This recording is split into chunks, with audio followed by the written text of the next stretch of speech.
கன்னியாகுமரியில் கட்டட ஒப்பந்ததாரர் கார் ஏற்றி கொலை செய்யப்பட்ட சம்பவம் அதிர்ச்சியை ஏற்படுத்தியுள்ளது.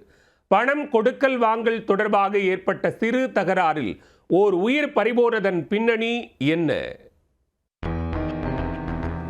கன்னியாகுமரி மாவட்டம் சுசீந்திரம் அருகே தெங்கம்புதூர் பணிக்கண் குடியிருப்பு பகுதியைச் சேர்ந்தவர் ஜெயக்குமார். இவர் மணல் மற்றும் ஜல்லி வியாபாரம் செய்து வருகிறார். இவரது தம்பி விஜயகுமார் கட்டட கான்ட்ராக்டராக இருந்து வந்தார்.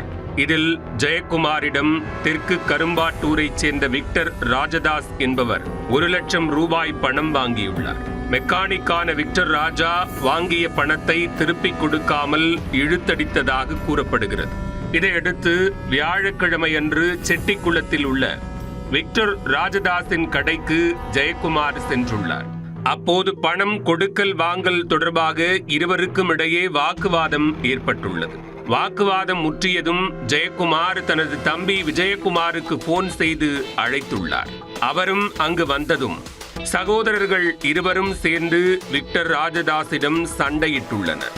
இதில் ஆத்திரமடைந்த ராஜதாஸ் அருகில் நிறுத்தப்பட்டிருந்த தனது காரில் ஏறியுள்ளார். அடுத்த கணமே காரை வேகமாக ஓட்டி வந்து தன்னிடம் சண்டையிட்ட அண்ணன் தம்பி மீது ஏற்றியுள்ளார். இதில் ஜெயக்குமார் லேசான காயத்துடன் தப்பிய நிலையில் விஜயகுமார் மீது கார் வேகமாக மோதியுள்ளது.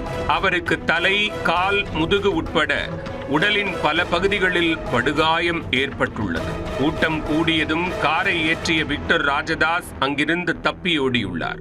உயிருக்கு போராடிய விஜயகுமாரை அங்கிருந்தவர்கள் மீட்டு தனியார் மருத்துவமனைக்கு அனுப்பி வைத்தனர். பின்னர் மேல் சிகிச்சைக்காக ஆசாரிப்பள்ளத்தில் உள்ள அரசு மருத்துவக் கல்லூரி மருத்துவமனைக்கு மாற்றப்பட்டார். இந்த நிலையில் தீவிர சிகிச்சை பிரிவில் அனுமதிக்கப்பட்டிருந்தவர் சிகிச்சை பலனின்றி பரிதாபமாக உயிரிழந்தார்.